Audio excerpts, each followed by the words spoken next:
Hey, hey, hey, my Husker minions, my buddies, my pals, my amigos. Welcome to 4 Hours to Lincoln. I bet you're all happy today. I bet you're all just full of excitement right now. For one, okay, most of you I know are Chiefs fans. I'm personally not, but I know most of you are, and that's okay. And you guys have this moment. You guys enjoy this moment. If you're a Husker fan and you're a Chiefs fan, you had a pretty damn good day yesterday. And you know why? Because we beat Iowa in basketball, women's basketball. We took down Caitlin Clark, and we made their coach bitch up a storm. Uh, Man, we'll go over that here in a minute. I like to start out. I like to end the best for last. That's kind of how I eat food too. I like to save the best for last. I think that makes things interesting, and it keeps you watching my show, of course. Of course, you can always skip too if you want. But we have a good show today. Um, so I can't really in-depth preview spring like I want to, like I did for the fall and the winter. I just never had time to type something up, type up a little script. Yes, I had to Joe Biden that shit because, my brain gets all screwy. But I will try the best I can to kind of predict, how the spring's going to go. But I have noticed, my brain is so wonky. Almost forgot how we did at baseball last year to kind of bring in this year. Who are we bringing in? Who are we missing? Who graduated? Is Bryce Matthews still at the? So I will have to try to look that stuff up as I'm going along. So bear with me on that. It's gonna be a long week. Speaking of long weeks, I got in-laws coming this week, which means this is my last show till possibly Friday, Saturday, depending when they leave. I'm not kicking them out or anything by any means. I'm not being an asshole. I just don't know when they are gonna leave because I got house projects to do alongside with work and other life things. So yes, I do have a life outside of this show. I do my best. That's all I can say. I do my best. But anyways, guys, so I will talk about that win over Iowa, over Caitlin Clark, making Coach Buter cry during her press conference. That was beautiful. It made me feel good inside to see that. And I bet it did for all you too. But please don't forget to share that it's already been a long week. Don't forget to smash that subscribe button. And this show is raw, ladies and gentlemen. I don't edit. I don't cut things out because I just don't have time for that. I have a full-time job. If I end up making it big on the show or whatever and make money off of it, then I'll do all that. But I just don't have time to edit. I don't have time to bell and whistle anything. This is just me, raw, talking Husker sports with all of you. I try to make this thing as short as possible because I know people's attention spans are, wonkus and, that kind of thing. But yesterday, okay, we're recapping Sunday. This is a Sunday recap show. So, bowling ended their tournament at the what was it? Not the Midwinter Invitational. They ended the Flyer Classic. That's where I was going to go to. They ended at the their day at the Flyer Classic in second place. I believe that is their best finish all year. Despite winning 8 national titles, they're struggling a little bit. But teams are actually getting better and better. There's more and more teams getting into this thing. So, we're not necessarily the annual top dog anymore. there's a lot of good teams that are picking up bowling teams, which is crazy. You would think bowling be a college sport for years and years, but it's still a fairly young sport in the eyes of the NC double assholes. So you got that. Men's tennis has won another game. They beat Gonzaga 4-0. So I will go over that. And then, of course, the big one, ladies and gentlemen, the one you're all here for, that win over Iowa, which was just beautiful. I'm still mind blown over that. Caitlin Clark did not get her record against us, and we beat them. I was just hoping to keep her from getting the record against us, but we ended up beating them as well. So that was beautiful. And we made their coach bitch during our press conference. It was beautiful. I just had a great time. Yesterday was just a great day. I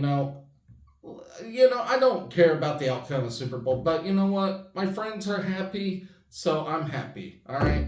So let's go over this bowling tournament real quick.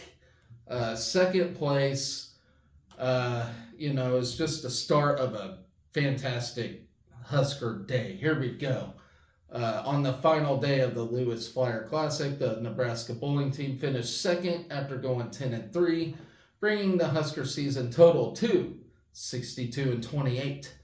During Sunday's championship bracket, the Huskers were dominant all tournament weekend, sitting on top of the 20-team field after every match, but won throughout the course of the first 2 days. Sunday morning, the Big Red was seated as the number 1 overall pick going into the 3 best-of-7 Baker games. The first match of bracket play would be a rematch for the Sam Houston Bearcats. The Bearcats came out of the door with a win in games 1 and 2 at 219, 183, and 184-175. Nebraska answered back in games 3 and 4 for back-to-back wins, evening the score at 2-2.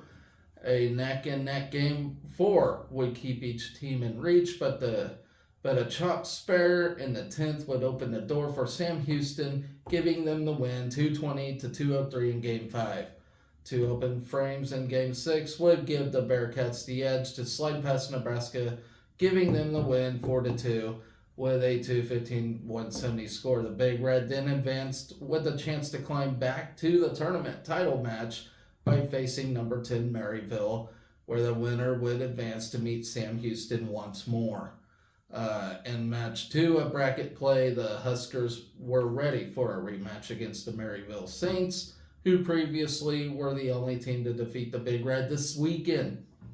The match started rough, with the Big Red only shooting 146 against a Maryville 175, but would answer back strongly in Game 2 to tie it up 1-1. Game 3 would be another 200 for Nebraska, winning 232-181 with a massive 9-bagger to close out Game 4. The Big Red had a comfortable 3-1. Heading into Game 5, leading up to the 10th, First Straight was able to set up a mark before Julian Martin filled the 10th frame to seal up a 215-201 win, advancing Nebraska to a rematch against Sam Houston for the tournament title. The championship match was the third matchup of the weekend against the Sam Houston Bearcats, with each team holding a win over one another. The Bearcats started strong with wins in Game 1 and 2 before the Big Red answered back in Game 2. Game 3 and fans on their feet in Game 4 as Nebraska led into the 10th, ultimately tying things 2-2 with a 195-181 win. Unfortunate splits in the back half of the Game 5 would give a 3-2 lead to the Bearcats. A stubborn 10-pin in the 10th frame of Game 6 would keep Martin from doubling to force a 7th game, awarding Sam Houston the tournament title. In her second career tournament appearance, senior Marissa Cosentini proved to be a beacon of hope and driving force for the beloved Huskers, filling 24 frames out of a possible 28. 4 Huskers earned top 25 rankings in the individual standings, with 3 being selected on the All-American tournament team. Martin earned runner-up honors with a 1,057 total pinfall and 211.40 average. Alexis Boucher placed 6th on the second all-tournament team, 1,030 pinfall, and Brianna Hartzler behind at 7th with 1,016. Verstrate rounded out the lineup at 25 with a 958 total pinfall. So up next for the Huskers, we will return to the lanes in 1 week for the 2024 Midwinter Invitational hosted by national runner-up Arkansas State in Jonesboro, Arkansas. So congratulations to the ladies, getting second place, highest finish all year. It's tough. It's been a tough season. These bowling teams are just getting better and better. We're not the clear number one like we used to be, but that's good. That's fine. You want stiff competition. You want to be competitive. And I like that. I like, how it's beginning to be, when we first started bowling, there weren't very many bowling teams. Now more and more schools are picking it up, and then, so it's very good. Competition's a great, beautiful thing. Having the same team win over and over and over, it's just not good, So it is good to have variety, Of course, I want to win a national title every year, but I want to earn it, I want to, be challenged, if you know what I mean. So, great job by the ladies getting second, We'll see. We're getting closer and closer to postseason in every winter sport, so things are heating up. It's just been a wacky year for athletics in general and collegiate athletics. I mean, upsets left and right, and it's a beautiful thing, and I love it. It's just a wonderful thing. So, with that, let's move on to men's tennis. I'm going to try to make this real quick, guys. I'm not going to really get in deep and wide depth here. I just want to talk about who won and who lost. I'm trying to make this a really short show today. So, we beat Gonzaga 4-0. Picked up our 6th win of the year, I do believe. So that puts us at 6-3. So really good year for the Huskers so far. So in singles competition, Anton Shep defeats Sasha Gulja.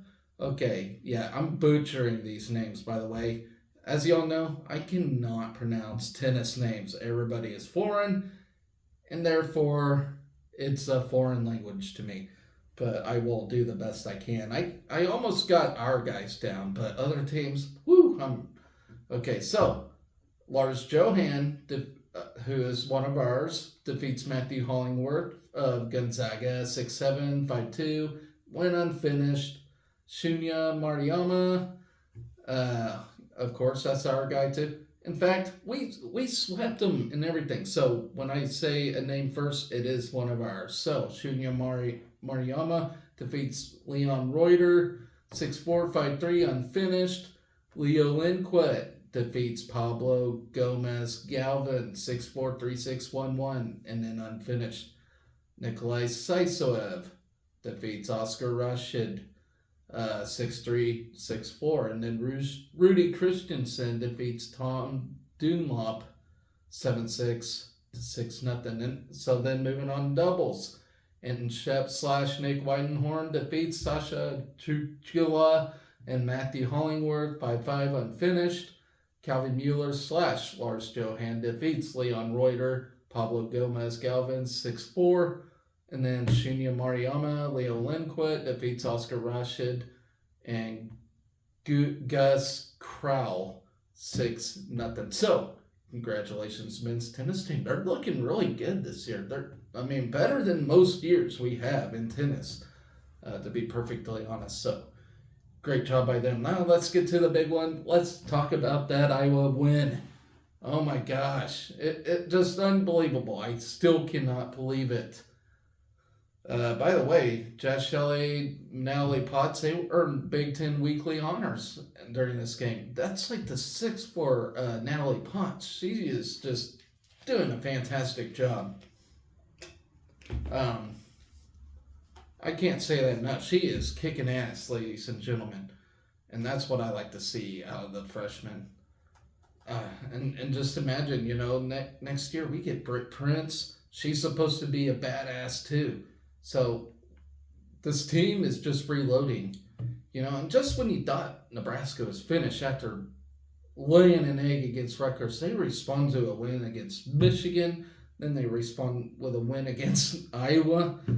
They continue winning like this, Who knows? This team's shaking things up right now.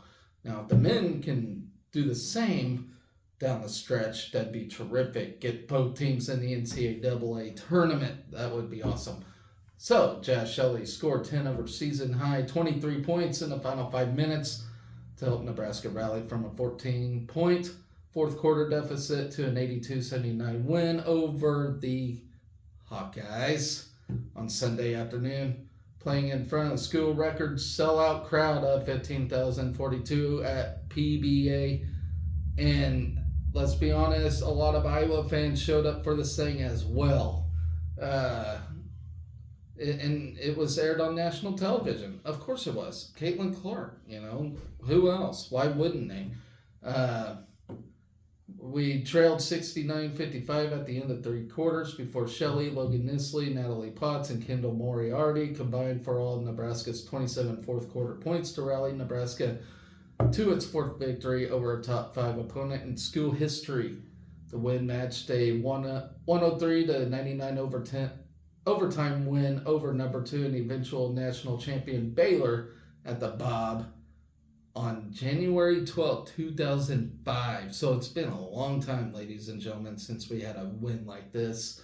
Highest ranked foe Nebraska has ever defeated in women's basketball. So still never beat a number 1 yet, but you know what? This was a sweet win. Moriarty scored the first 2 of the fourth quarter for the Huskers before Potts, who finished with 14 points and 6 rebounds, scored 6 straight for the Huskers to trim the Iowa lead from 14-8 at 71-63 with 6:11 left. Moriarty scored the second bucket of the quarter to make it a 2-possession game at 71-65 with 5:20 remaining. Moriarty finished with 7 points. Jazz Shelley, like a good neighbor, Jazz Shelley was there. Has played the biggest role, going 2 for 3 from 3-point range in the fourth quarter and 4 for 4 at the free throw line in the closing minute to seal the victory to help the Huskers improve to 16-8 overall and 8-5 in the Big Ten. Iowa slipped to 22-3 and 11-2 in the conference.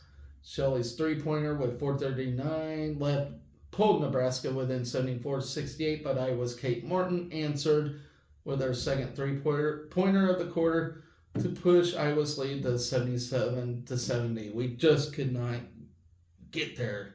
With 3:20 left, Martin finished with 20 points, including 4 of 8 3-pointers, but did commit 7 turnovers. Nisley, a freshman from Bismarck, North Dakota, then buried her third 3-pointer of the game before Martin committed a turnover for the Hawkeyes.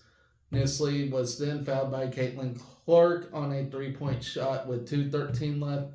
Nisley, who finished with 15 points and a career high 7 rebounds, made 2 of 3 free throws to cut the Iowa lead to 77-75. Neither team scored for the next minute and 42 seconds until Jazz Shelley splashed her 5th 3-pointer of the game with 31 seconds left to give the Big Red its first lead of the game, 78-77. That was huge. Everybody went wild and sent the Husker crowd into a frenzy. Clark, who finished with 31 points, 10 assists, and 8 rebounds, then missed a 3-pointer, and Maddie Kroll secured the defensive rebound for the Huskers and called a timeout. Shelley was fouled by Gabby Marshall with 19 seconds and calmly stepped to the line to sink both free throws to extend the Nebraska lead to 77. Iowa answered with a basket from Hannah Stolke. Just 1 second later, after a timeout, to advance the ball to the front court. Stolke, who finished with 15 points just days after getting career high 47 in a win over Penn State, then fouled Shelley. Nebraska's graduate guard from Australia again stepped to the line and sank a pair to put the Big Red up 82-79. Then Clark's three-point attempt with 9 seconds left was off the mark, and a second three-point chance from Martin with 6 seconds left also misfired to close out the Nebraska comeback.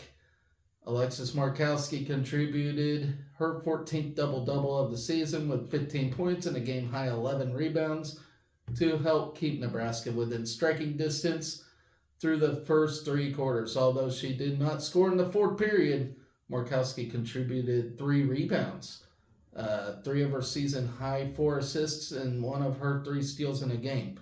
Darian White and Jessica Petrie each contributed 4 points for the Huskers to complete the scoring. For the game, Nebraska hit 42.5% of its shots from the field, including 10 of 31 three-pointers, while connecting on 10 of 14 free throws. We outworked Iowa on the boards. That surprises me. We won the boards battle 45-38 and won the turnover battle 16-13. We were +6 on the glass and +4 in turnovers in the decisive second half.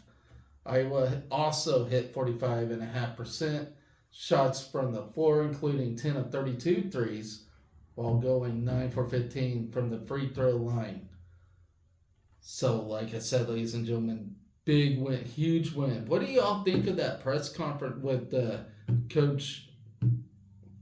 I already forgot her name, but wasn't that just amazing? Wasn't that just the most amazing feeling ever? You know, we had the court storm. We were on the court a little too long. You know, Iowa would not come out of the locker room. So we decided to do our press conference, and then she went up in a frenzy. It was just a beautiful thing, you know. I love when somebody gets salty. I love it. It's beautiful, especially when we're the ones that caused that and got the win. Oh, just amazing, folks. I love it. Up next, we do take on Ohio State on Wednesday. The only event we got through the work week on Wednesday, Ohio State. I will just take a glimmer of that real quick. You know, Ohio State's a good team. Let's see. It'll be our second straight top 5. Actually, Ohio State moved on to number 2 and Iowa to 4 after that loss against us. I feel like that was a big drop-off, but, you know, what can I say? They're still in the top 5. Okay, yes, it is on the road at Ohio State, but it's on Peacock, ladies and gentlemen. And we're, 4-0 on Peacock? Let's make it 5-0. Man, we can get a win against Ohio State. This lady team is in business. Although I'm doubtful because it's on the road. I still feel like we're going to give them a good game. You know, I feel like this group just needed a big win like that, you know, to lift them up. Now I think they're going to play lights out. Unlike the men, you know, we seem to struggle when we're on the road for some reason, which that'll be interesting to see how we close out the season after a nice win over Michigan. But, man, what a terrific win. What a great game. These ladies' mindsets has got to be bonkers right now. So, yeah, we went from number 2, and we're playing another number 2 back-to-back. So, great response by the ladies after losing to Rutgers, you know, to beat Michigan, to beat Iowa. They responded very well. That Rutgers loss still hurts, though, because that was at home. And, you know, one big rule is to defend home court, and we didn't get that done against Rutgers, so that really, really hurts. But I think our net ranking is back up there to where we should be okay.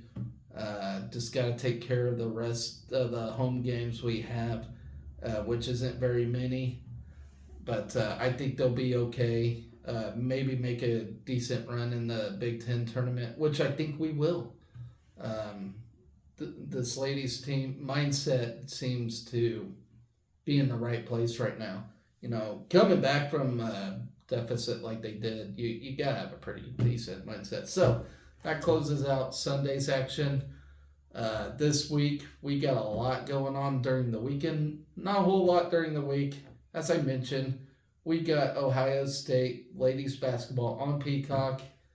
Uh, so I don't really have any stuff to preview that with, but Ohio State ranked number 2. So it'll be a tough test. Can we get back to back number 2 wins? That would be great. That would definitely put us in the rankings for sure. Let me just talk about what is going on for the weekend. So, with that, I already mentioned Ohio State on Wednesday. Then Friday begins the week basically. Bowling goes to Midwinter Invitational. Baseball begins their season on the road, of course. It's still a little chilly to play here. Excuse me, ladies and gentlemen. All right, so we open our season up against Baylor. All Texas team, actually, by the way. So we get Baylor. And so this is going to be a tough test for sure for baseball, but we need that, just like softball did. You just need to play tough competition. And if you get blown out 10-0, so be it. But we need that experience. We need to be tested, So, yeah, we'll probably get blasted beginning season. And do not fret about it, That's how it usually works, Midwest teams go and get beat up by these Texas team, and, then it develops. It develops a little character throughout season. It's just the way it is. And if you happen to pull a win out of your ass, so be it. That'd be great. That'd be awesome. So definitely NCAA tournament, regionals, resume build up for sure. If you can pull out a win, that would be huge. So yeah, we open up season against Baylor. And that, ladies and gentlemen, is at 11 a.m. on Friday. So I won't even be able to watch it because, we have work. Track and field, they're tuning up before their postseason, before the Big Tens and the NCAAs and all that. So we're already, hitting the indoor postseason here. But a lot more track and field left as the outdoor season will begin following suit here. Then also on Friday, softball has a doubleheader against New Mexico State. Saturday, rifle. They'll be in Columbus, Ohio for their NCAA qualifier. So good luck to them. Softball also on Saturday against Montana. Men's basketball.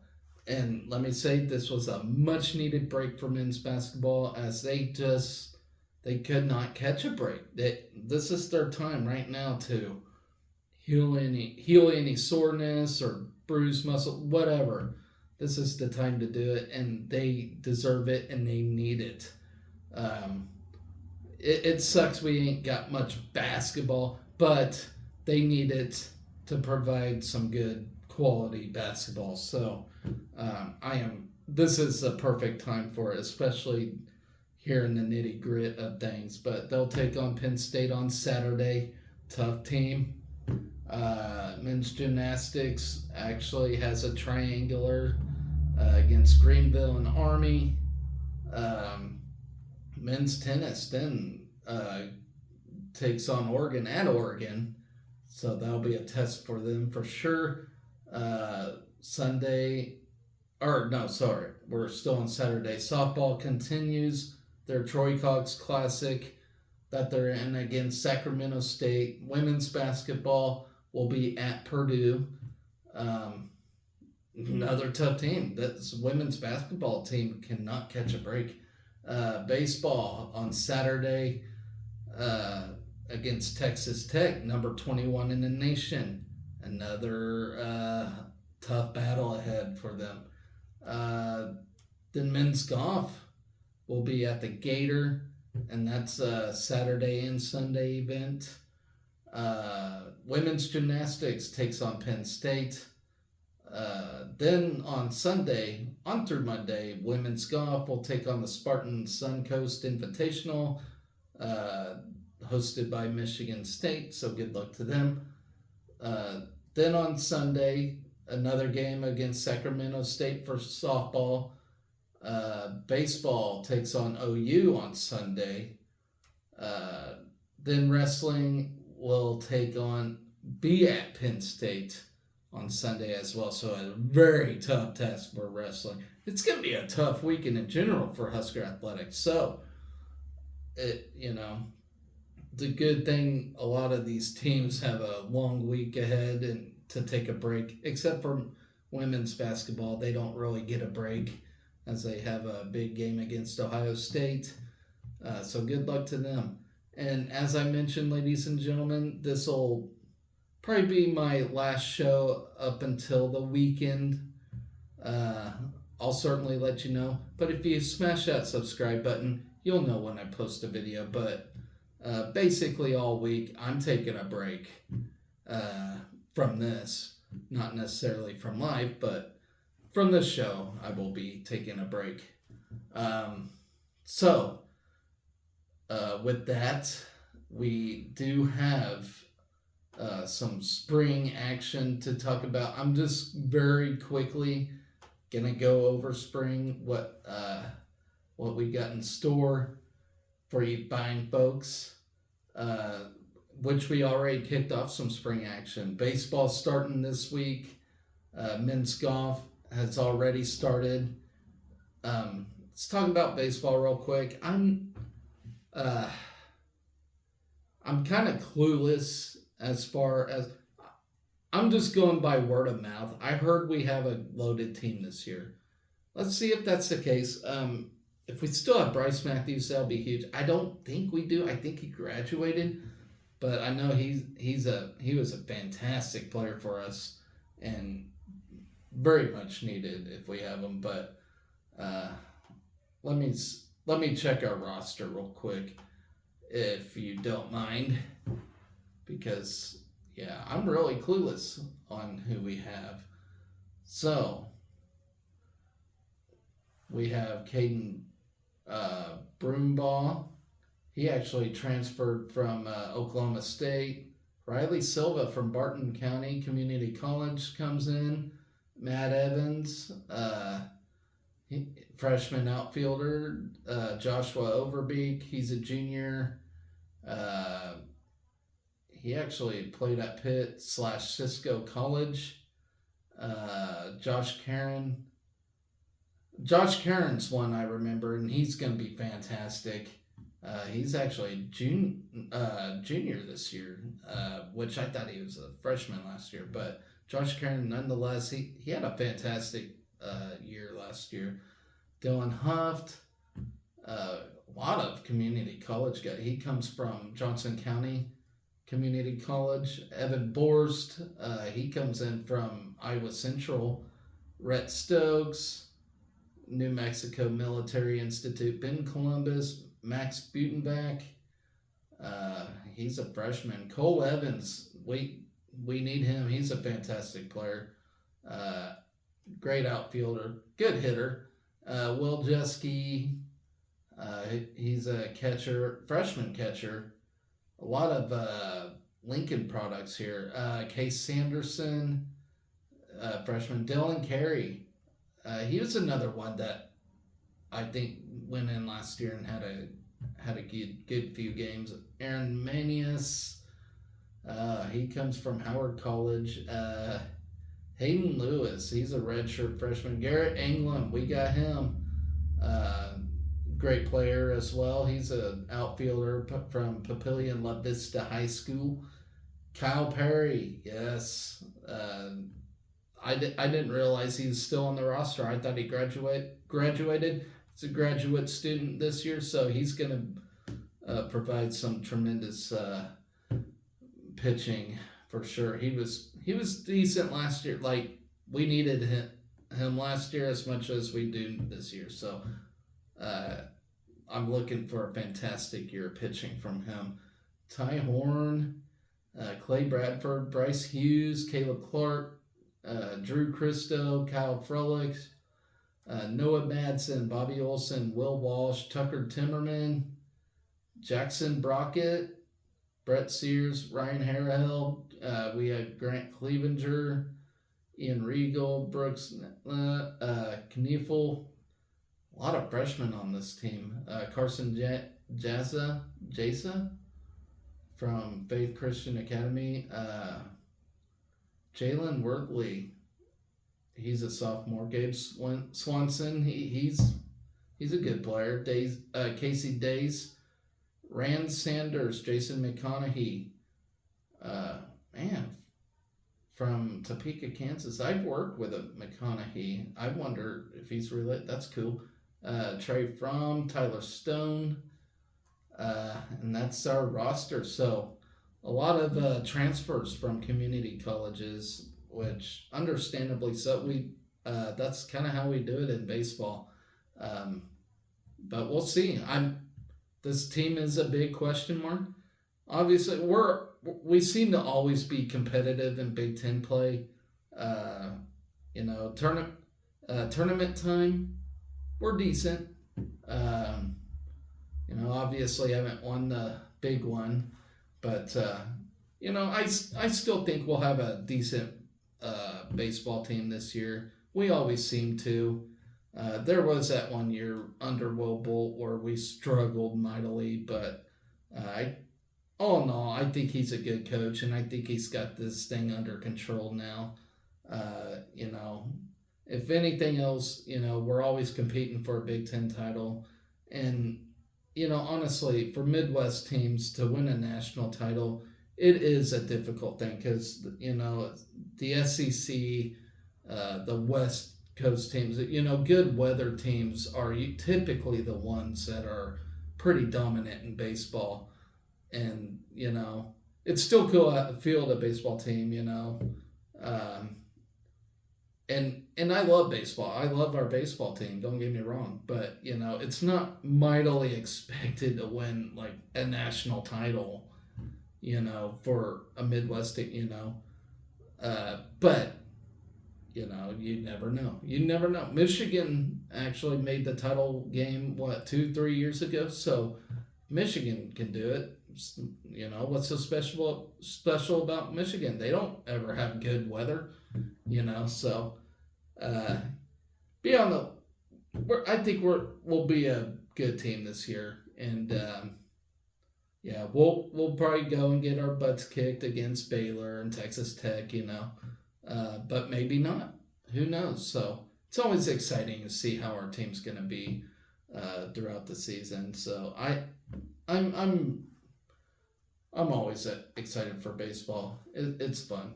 Men's golf, I'm not really expecting a whole lot out of them. Nobody catches my attention, Softball, they're looking okay. Right now, they're 2-2 already. Played a tough Washington Duke team. We got Jordy Ball, which is a big part of our team.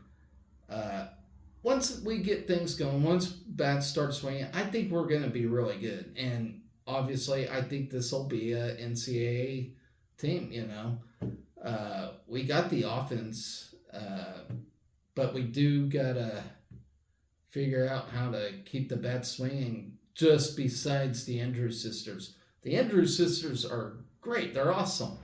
But we need more contributions from this team, in order to really get things going. So we'll see how that goes. But I expect a pretty solid softball team this year as well. Women's golf, of course, we got. Uh, all right, forgot her name. It'll come back to me, but we do have a really good golfer on that team. Just can't think of her name. Let me know in the comments who I'm talking about. But she's really good. As a team, as a whole, not so great, but you know. Then men and women's tennis. Men is surprising me for sure, and so is the women. Women right now are 4-1. Men are 6-3. So tennis is looking pretty good, and we beat some quality teams. So I don't know. We never really see a whole lot of postseason tennis action here in Lincoln at all. But you know, who's to say? Then we got beach volleyball, which so it is an NCAA sanctioned sport. We have a beach volleyball team, but we do not participate in the postseason. Why that is, I don't know. I know John Cook likes to use it as a practice thing, which is great. That's fine, but he doesn't really we don't get too involved with the postseason action. We just field a team to take on other teams, and that's about it. We don't ever, because last year we lost like one game, and didn't even go to the postseason just because I guess that's just not how we do it. So, but it's there. And then track and field, of course. We're kicking ass in the indoor. I feel the same for the outdoor. Can't really preview that. Yeah, I mean, track and field's already going on. They're just two different seasons for indoor and outdoor. But I expect a good outdoor season as well. And that, ladies and gentlemen, is the spring. So good things coming ahead for Husker Athletics. Like I said, I can't really predict how well we're going to do. If I could, then I'd just go to Las Vegas and gamble. But, I do think we'll have an excellent spring as well. But with that, ladies and gentlemen, I know that wasn't a really in-depth look at the spring. I just did not have time to really break anything down. But expect a good spring, But anyways, guys, I'm going to get off here and get ready for another work day, for another work week, at work and at home. So I got some house projects to do this week. So like I said, final show until the weekend, maybe Friday. We'll see how it all goes. But from there, guys, like I said, enjoy that win against Iowa. That was just a thing of beauty. And I think this ladies basketball team is going to make a great run from here on out. Same as the men. But as always, guys, always be excellent to each other. Go Big Red.